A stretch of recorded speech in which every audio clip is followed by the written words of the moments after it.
A lot has really changed since our first grant. We were gearing up, trying to figure out what we were in the first round, and now it's being developed. We're identifying ourselves with our brand a little bit more, with materials that really point to what our programming is. We tried to develop a more formal branding model and worked with an outside company to develop a new website. Now we have a website that pops, and I think it makes our brand feel real. One of the things about starting anything up is that there's going to be some sort of nebulousness, and I think that it's really gotten to be a lot more focused and a lot more clear in its voice, and the website has played a really important part in making that clear for search. Columbus Metropolitan Library's main branch has been closed. It's under renovations. They've had to shift their operations to different branches. We have 2 sites right now for Surge Columbus.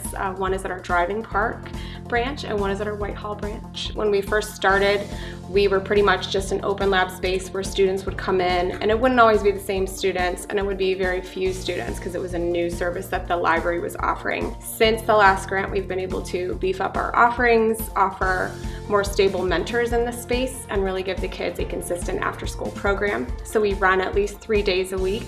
We've been able to add things like keyboards, guitars, different amps. We've been able to up our software offerings. We no longer just have the kids that are there just because. We have the kids who are coming there with a purpose. Also, this same year, Columbus Museum of Art has gone under a gigantic renovation. CMA has kind of completed a final expansion.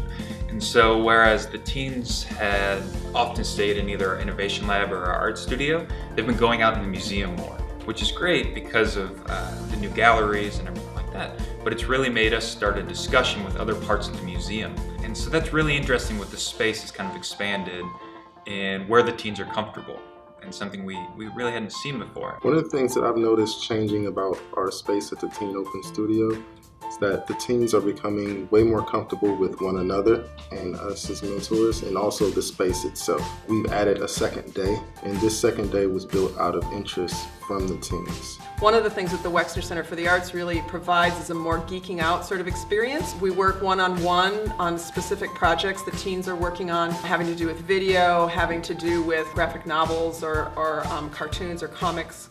The specific thing that we've been working on lately is a one-day workshop with a small group of young women and having a girls' day, a video girls' day basically. For COSI, our Teen Tech Studio has become a space that's not just for teens. We've now opened it to all ages. We tend to work with a lot of homeschool families and families in general. And so over the summer, we made a permanent change to offering the space for all ages, and we saw a 300% increase in our attendance. It's been an interesting challenge to accommodate such a large audience, but we have seen a lot of cool things happening. The Ross Media Lab started off thinking of ourselves as a sandbox where kids can come in and just do anything. But what we learned was that that's too overwhelming for teens. What we're finding is that they really like to go through the process of figuring out story and telling a story. Sometimes we use green screen, compositing with that. Other times we just go out with a camera and capture real video and edit it into a short story.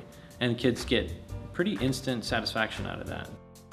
When Search Columbus first formed, we started to develop something called Sidiki, which is a web-based platform for tracking of our students. It allows for a lot of mentor note-taking and sharing of information between the different sites. Sidiki is a rubric, it is a portal for note-taking, it's an attendance vehicle, and we're still learning about what it can do. We wanted to see what engagement levels kids were attaining across the Hamago wave of thinking. It's going to show kind of a sampling of what our programming can do in these kids' lives. And we're hoping that a couple years down the line, that can develop into a tool that other cities and other similar sites and institutions could utilize.